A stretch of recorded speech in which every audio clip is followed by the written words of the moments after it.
All right, here we go. Good afternoon, everybody. My name is Jonathan Levin. I'm a columnist with Bloomberg Opinion. We're here to talk about Nvidia, the most important stock on earth. At least some people think so. It's not only extremely important for the broad stock market arithmetically because it's a giant growthy stock, but also because it's the unofficial mascot of the AI stock market theme and the 2022 to 2024 bull market. So I'm here to talk about their earnings, which should be coming out in about, call it 5, 10, 15 minutes, give or take. I'm here with my colleagues, Dave Lee and John Authors, and we're going to get into it straight away here. Dave, the market is looking for a pretty extraordinary 29 billion line in the 2Q revenue. That's more than double the same quarter a year ago. I'm sure the market will also be looking closely for future revenue guidance and an update on the next generation Blackwell chip. What is the most important takeaway that we could possibly get out of the information we're going to see in the next few minutes? Well, I think, as you mentioned, the Blackwell chip is certainly front of mind, isn't it? There's been reports in the last couple of months that that's hit a delay due to some issues with one of the manufacturers down the chain, TSMC. And there's worry there that if they can't get that chip together quickly enough, that's going to be one of the potential threats to this incredible revenue run they've had. And we're going to talk about the sustainability of that a lot on this call. But, that getting that chip out the door and out to customers is going to be the crucial marker here. So I think that when investors are listening, particularly to the call later on, it's going to be, what's the update on that? How bad is the delay? Are we talking weeks here? Are we talking longer? What's that going to do for the future growth of revenue at Nvidia? Okay, and just tell us a little bit, like what's so special about Blackwell, first and foremost, for an outsider from the tech space, and second of all, like why does it matter that you keep bringing new exciting products to market when you're essentially competing with yourself out there? You are competing with yourself, but you are at risk of being caught up in certain areas. I mean, you have companies like Amazon and Google, and to a lesser extent Microsoft, that they don't love the idea they have to spend so much money on Nvidia stuff. They'd rather it be their own chips, right? So they're building their own, and there's a threat there because if you're Amazon, you could have clients that want AI and cloud computing and storage and all this stuff, and you can say, well, we can offer all of that to you in one go. So there is a competitive threat there. What is special about the new chip, the Blackwell chip? Well, one, it's going to be more expensive, which Nvidia is obviously quite delighted about that. And it's more powerful. Look, as AI models get more and more demanding, both on the training side, this is the computing power needed to learn and to ingest information and to compute that, and then also on the inference side, which is how to run these models so they can actually do something for us. Both sides of that task are getting more strenuous for computing, and so just as we saw with home PCs, chips need to get faster and faster. The sort of Moore's law side of this to keep a pace. And just to give you an example, I scribbled this down earlier, which I hope I can find it now. But the Blackwell chip is 208 billion transistors, where the current Hopper, which is the one that most companies are using, has only a pathetic 80 billion transistors. So there you are. That's the main difference there between the two chipsets. All right. So there is the technical aspect of the story. John, give us a little bit of the macro implications here. We talk a lot about leadership, about market leadership. Every great bull market has a sort of mascot. A lot of people go back to the .com and they talk about Cisco, and they draw these parallels between Cisco and Nvidia. Just big picture, can this market keep going up if its fearless leader falters, or alternatively, if can the market falter if its fearless leader keeps going up? How important is this company? It could. It's very hard to exaggerate its importance. If you just take a look, I think we had a chart on the percentage of the weighting of the S&P made up by Nvidia, and since since ChatGPT came out, still less than 2 years ago, that's gone in round numbers from 1% to there we go to more than 6%. That's huge. There are 500 stocks in the S&P, most of which Right. are much older and better established than Nvidia. So that is extraordinary. There is some evidence. Cameron Crees wrote a very interesting piece that you can, who writes the Macro Man column on the Terminal, made a very interesting point this morning that actually the correlation between Nvidia and the rest of the market is surprisingly low, which might imply that it could almost be a source of funds. Like if people think they have an excuse to sell Nvidia, they'll then pour it into a bunch of other companies. So it's not. Some of its rise may be coming at the expense of other stocks. I think in terms of what we have the most to learn, it'll be very interesting to see that precise dynamic you were talking about. How much hope is embedded, and if this isn't yet another strong beat, and Nvidia's beats have steadily, I mean, it's kept beating very, very, very optimistic forecasts. Don't get me wrong, but the scale of those the scale of those beats, the scale with which it's managed to clear the bar that's been set for it, has diminished steadily over time. It will be interesting to see exactly how much hope is embedded in Nvidia now that it's nearly back to its high, and what effect particularly disappointment would have on the rest of the market. That would tell us a lot about exactly what the market hopes for and how sensitive it is to this one stock. Yeah, for sure. And there is always, of course, the question of how much is enough to give us another injection of hope, in the sense that our friend Nick Colas over at DataTrack had an interesting chart this week showing how, although Nvidia keeps beating by a lot, let's be honest with ourselves, the beats are stepping down sort of quarter after quarter. And so you wonder, how much of that medicine is enough. Okay. So, Dave, let me ask you this: what did you make of all the bearishness around the Blackwell chip earlier in August? I mean, the entire stock market, Dave, sold off in early August, and in the middle of all of that, Nvidia had a significant drawdown as we saw these reports coming out about the Blackwell chip. That was a meaningful drawdown as things have gone for Nvidia. Was your sense as that was happening that it was overdone, that it got all sort of just wrapped up with what was going on in the macro, or is this Blackwell issue really as big a deal as the market made it out to be in that first week of August? So I think Blackwell has come to sort of symbolize I guess the sort of hope of AI, right? And we saw a lot with the market sell-off. A lot of that was driven by fears that AI wasn't going to, live up to some of the expectations, and that's why Nvidia is such an interesting stock, right? Because a poor quarter for Nvidia could also suggest that further down the line, selling of AI to companies for productivity isn't going to be as useful either. So the line seems to be drawn very, very firmly between all that, and I think that's perhaps not particularly productive. I don't think a production delay on what's an incredibly complex piece of hardware should be used as any kind of real signal to whether or not Microsoft can sell AI productivity to companies.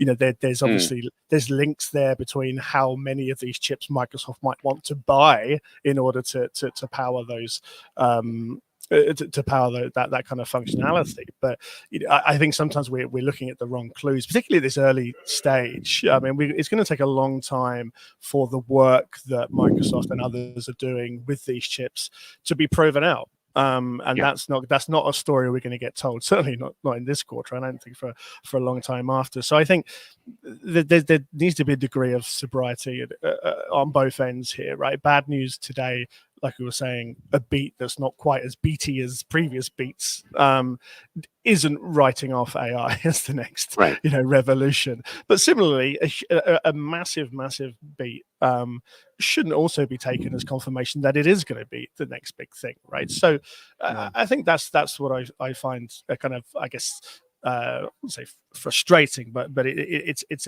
a particularly potent force with AI in particular, because it does feel like this sort of mysterious new industrial revolution that's coming along, and any sign either way is vastly blown out of proportion in some respects. So it seems like you're saying that the market is making a mountain out of a few molehills here. But what I mean, what indicators would you be looking to, or would you simply just advocate for a little bit of humility here? Well, look, there's certainly importance in the backlog, right? How many orders are still yet to be fulfilled by Nvidia for not its new chips, but its existing chips? There's still a huge demand for the H100, huge demand for the H200, and in fact, in a previous quarter, when they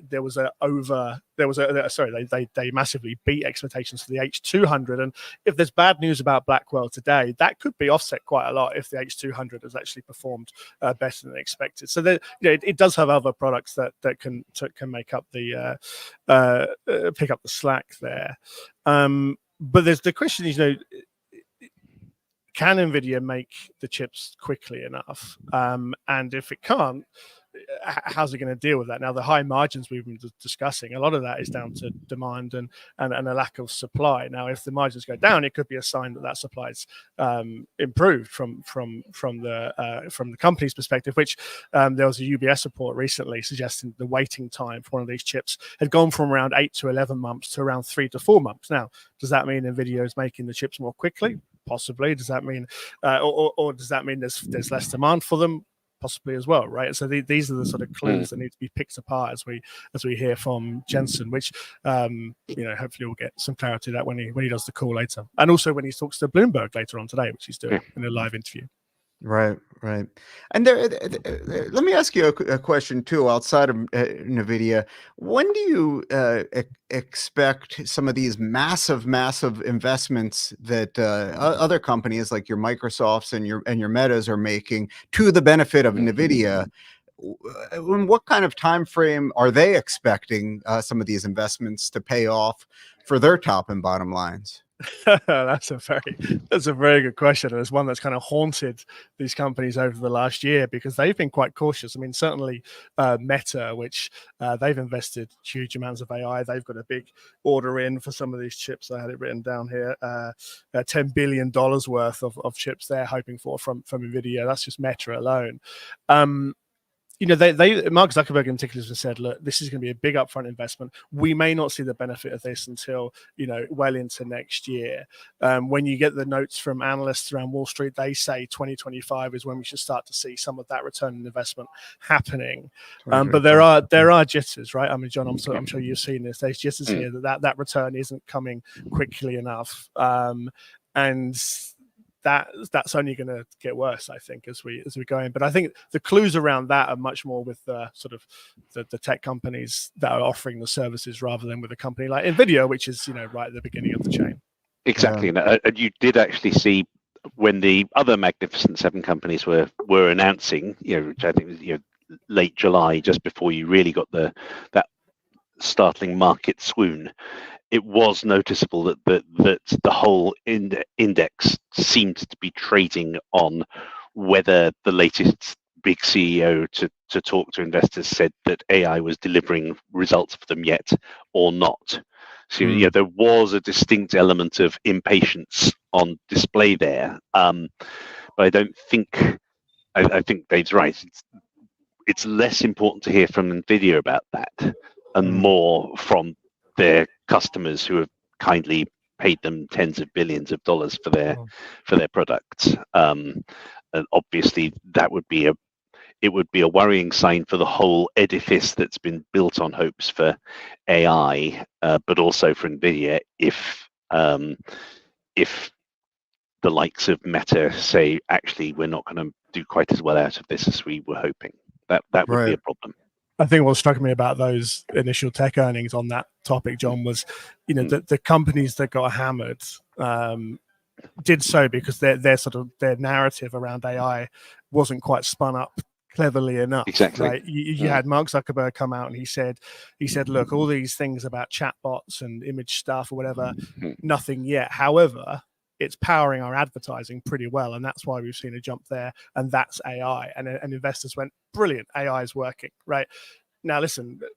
Meta's been using some form of AI in its advertising for eons, right? So there's a lot of storytelling happening, which is almost kind of buying time for when for when the bigger payoff is meant to be happening down the line.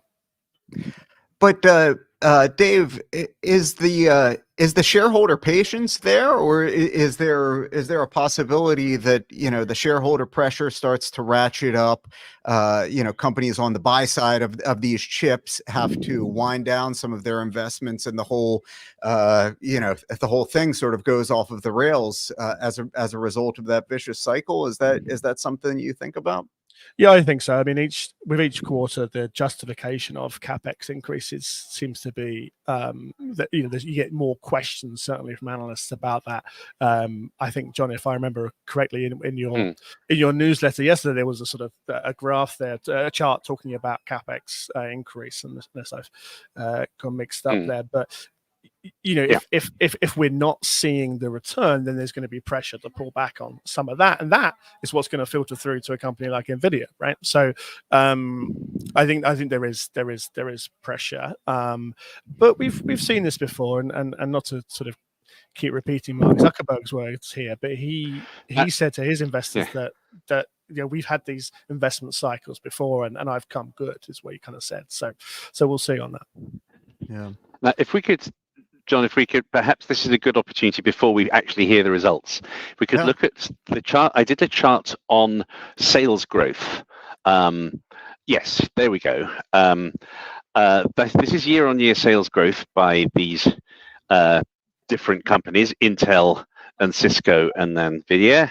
And I think that tells a pretty potent story. There were amazing things happened with the growth of the PC, the web, the iPhone. Nothing compares to the growth rates that Nvidia has enjoyed since ChatGPT. That is almost literally off the scale. And it's no rap against Nvidia to say, well, of course, that's not sustainable. It's not going to treble its revenues every year in perpetuity, or it's going to take over the planet. And then if we take a look at their margins, this is the other fascinating thing. Because the revenue demands are so, because so many people want to buy, they are actually able to get an increasing margin out of each of those sales. I think I've got one more chart on that, comparing it to Cisco. So the margin that they have earned on this is, again, historically remarkable, and it's very hard to see how it can be sustained. That's not. I'm not certainly not alleging fraud or alleging that Nvidia are doing anything wrong. I'm just saying there is something so phenomenal about how excited people are by the product at the moment that cannot possibly be sustained. I mean, John, it feels like there's an element of sort of toilet rolls during the pandemic with some of these chips, right? You've got companies that are recruiting top software talent by telling them, guess what, we've got this many GPUs from Nvidia, right? They are such an asset to gather that the competition to buy them is so high. And I've spoken to companies that are putting in big orders for this, and they're saying, look, we're doing the order regardless of whether or not we know what we're going to do with the capacity, because the risk is somebody else buys them instead, and we can't get hold of them when we need them, right? So yeah, it's an incredible surge, but whether or not it will then lead to a massive over subscription within the companies, they might not have to buy any for the next year, for all we know. I mean, depending on how the AI experiments go. So it's certainly not sustainable. But one thing, just as we're waiting for the results to come in terms of sustainable revenue, I think one thing that's going to be interesting to look out for today is the degree to which Nvidia is diversifying what it's doing. Now, I mentioned earlier about Amazon being in a great position to offer not just chips but also cloud storage and software as a service, all these things that have made AWS so profitable. Nvidia's trying to do the same thing, right? And so I think investors are looking to see what progress is being made on things other than selling GPUs, because that's going to be a big key to stopping this, or at least sort of softening the blow when the demand for chips does go down. Okay. Hey, Dave, quick question for you from an Instagram follower here. The question is, so Nvidia obviously in this extremely enviable market position right now. The question is, have any of Nvidia's competitors had a direct impact on its growth already? Is anybody making inroads out there that we can see? No. I mean, they're still by far and away the leading, like the cutting edge. So when the business right now is really breakthrough models, each one more sophisticated, there's no other chipset you want to be using other than Nvidia's at this point. Now, where the competition is coming from is in some of these sort of secondary use cases where it's AI, but it's not maybe the most sophisticated, in the same way that you can buy cheap smartphone chips for phones that aren't as good as the iPhone. There is sort of a market for that, but that's not where Nvidia's strengths comes from. So no, but that's not to say that won't be the case in the future. We have seen companies are certainly trying to at least eat into a small part of Nvidia's dominance there. Okay, and John, for you, another Instagram user asking about the knock-on effects for elsewhere in the index. I'll tell you, I'll add something to that. I'm interested in the knock-on effects for the rest of the economy because Torsten Slok over at Apollo had a fascinating chart. I think I saw it today where he just stacked all the CapEx spending on AI. I mean, this is a lot of money that has a legitimate macroeconomic impact in the U.S. economy and around the world.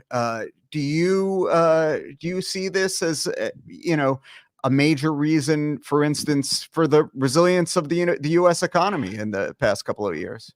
Well, it's certainly been a very significant reason for bullishness that I haven't been totally convinced by, because I tend not to get convinced by bullish arguments, which can be a problem. But certainly the more truly bullish forecasters who really think we have a no landing scenario and the stock markets and the economy are really going to grow gangbusters for a few years.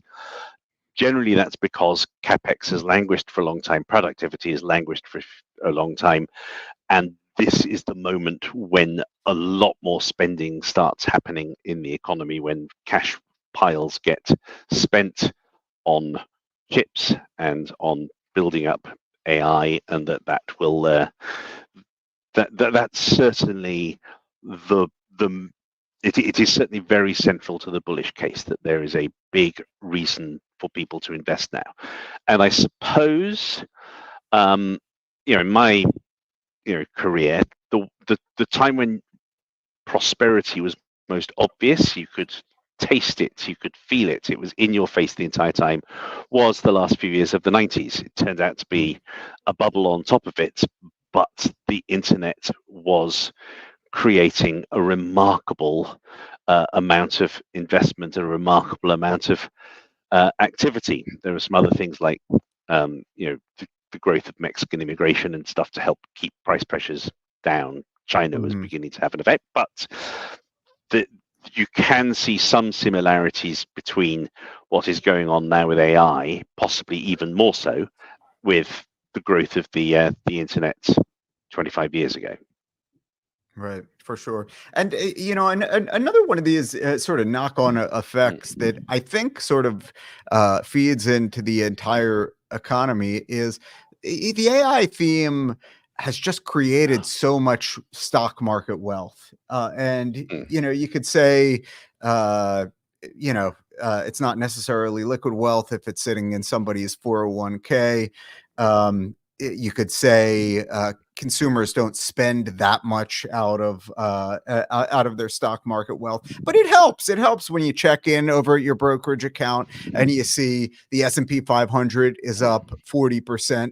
No small measure of which is due to this specific company and to the AI theme broadly. You know, one thing that I also wonder about as well, Dave, is all these newly minted millionaires over at Nvidia. I'm sure this is a story you've seen time and again in the space that you cover, and I always wonder, when you become an overnight millionaire, or suddenly you turn in your Honda The Civic. results have just landed. Here we go. 26.3 billion data center revenue compared to an estimate of 25.08. So I will now leave that up to Dave to watch these as they come through, but that looks like the first number to snap was a beat.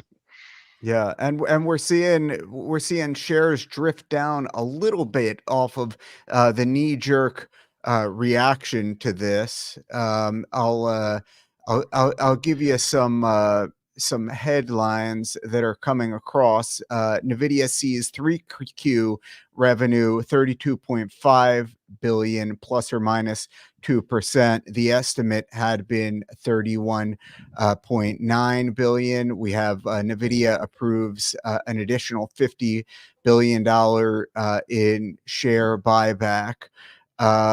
I am just to reiterate again, Nvidia data center revenue, which is a big chunk of it at 26.3 billion. And again, the knee-jerk reaction here is not much doing in these shares compared to the sorts of pops that we've gotten used to.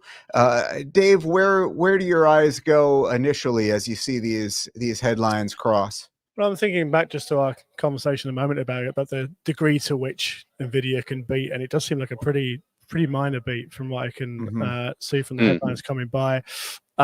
Which I guess is the hesitancy here. So I think what's going to perhaps move the price after hours is going to be this question of forecast, right? Which we haven't quite had in terms of Blackwell and the other chips. So yeah, I mean it's cautious, maybe would be my summary so far. Yes.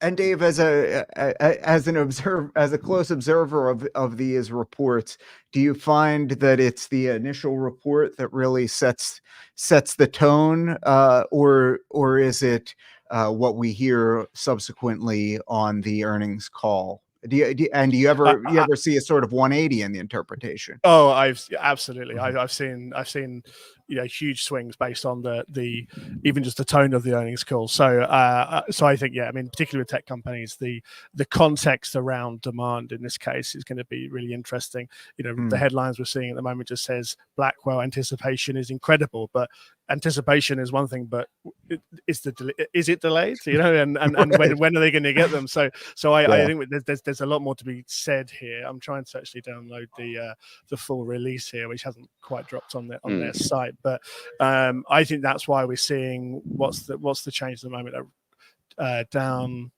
I can't quite see, but it's just around 1%, almost 2%. So that's not a big move, but I think people are waiting. Yeah, for sure. John, let's take a step back.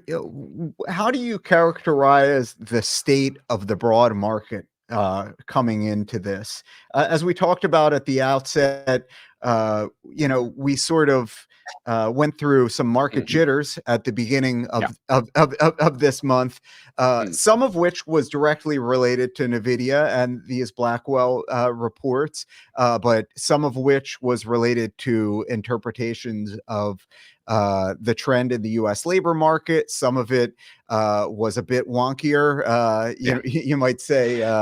We're not going to get into the yen carry trade unwind. Yes. Yes, that too. Yeah. But how do you characterize the state of the market going into this? Is there enough fundamental momentum elsewhere in the U.S. market to carry us if Nvidia is no longer going to be a source of excitement. And I say no longer very, very loosely, but by which I mean over the next 3 months.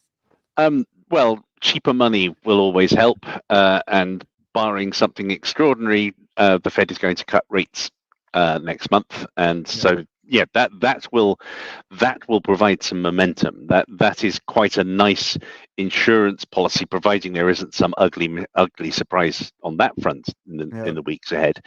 So I think the market does have a fair amount of momentum. I do think people continue to be a little freaked out by the scale of the sell-off. Even if it reversed so quickly, it did happen.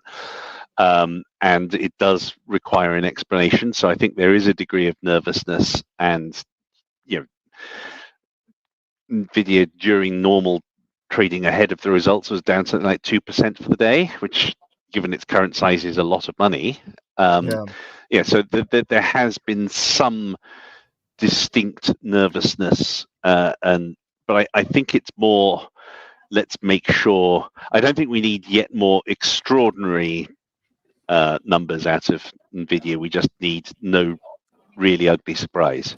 I think our sort of, sorry, John, didn't mean to interrupt you. Go ahead. No, but I mean, that's the thing. It's this is another opportunity for the greater AI trade to trip up, and if it isn't taken, that's another reason to buy or to feel more confident.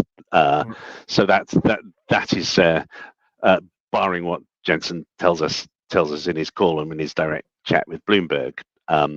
If it looks as though we have got another quarter without being given a clear reason to end the AI trade, and that's what matters.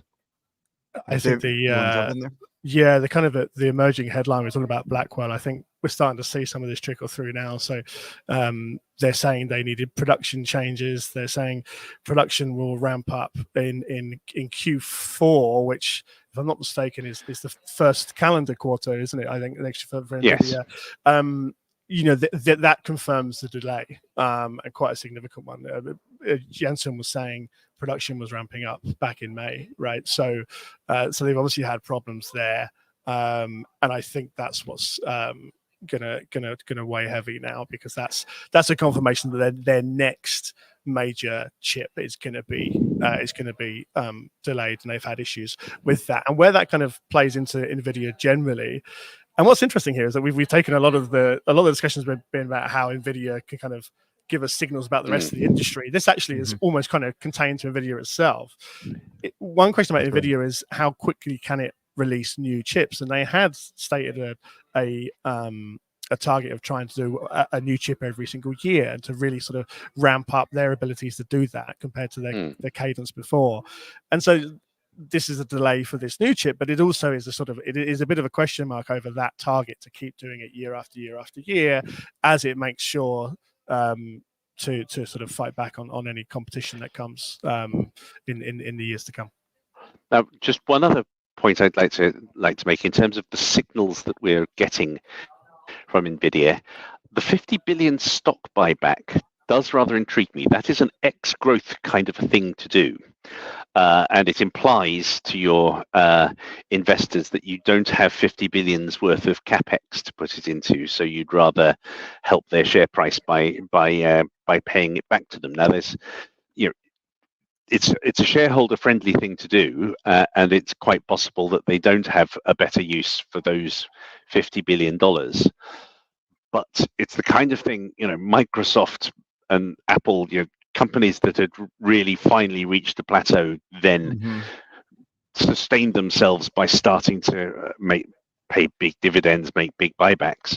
You wouldn't have thought this was quite the time for Nvidia to start showering $50 billion on its loyal shareholders. It's possible that could be taken as a negative signal out there.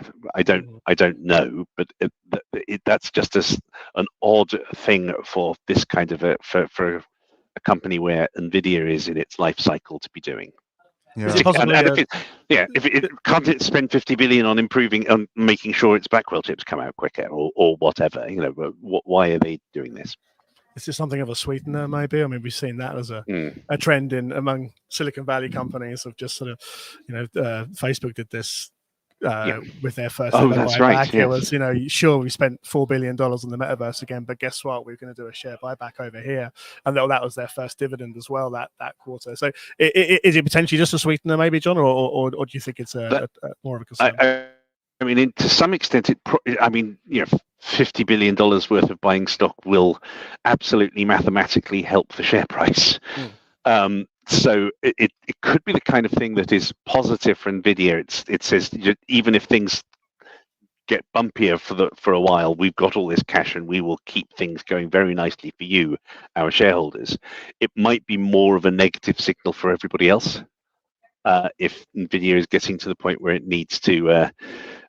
It's an older company than Meta, but in terms of where it is in this particular cycle, you would have thought it was much younger into its growth cycle than Meta is. It's born again, isn't it? From the AI. Yeah, it's had a second coming. Yes, not wanting to be too messianic about Jensen's Huang, but it's had a second coming, yes, that just intrigues me. We'll probably find in 2 hours' time that nobody has taken any notice of that buyback in all the after hours trading. But that surprises me, and it's a tangible signal of something that I wouldn't have expected them to be signaling. Yeah.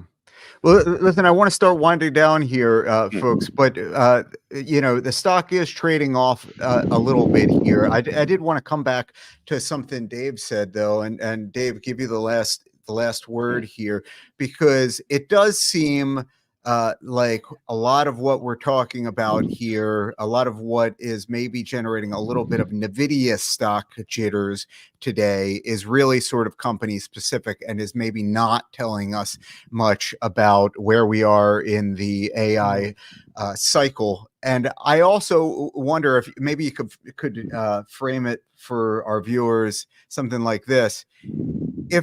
If we were parachuting in to the year 2024 from like 5 years ago, and we saw some Nvidia results like this, this would look pretty doggone impressive, right? Am I wrong? Jaw would be down here, right? Yeah. Well, I wondered if suddenly the PC gaming market had exploded or something. I mean, that's all they were doing before, really. Yeah, it's stunning, isn't it? And I think what is I think you sort of hit the nail on the head here. This is company specific, which actually, given our conversation for the past 20 odd minutes, like, it's actually kind of ironic because we were discussing how this was going to have a sort of filter on how the AI industry is seen more broadly. But what this comes down to is the old-fashioned Silicon Valley adage, which is hardware is hard, and things go wrong, right? And that's clearly what Nvidia's signaling here. They're saying, yeah, we've had production problems, but when we get it right, it's going to be a huge revenue boost. So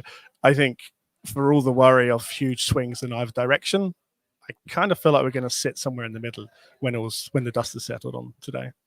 All right, great. Well, I'll leave it at that. Thank you very much to my colleagues, John Authors and Dave Lee. My name is Jonathan Levin. We're with Bloomberg Opinion. Thank you very much for watching.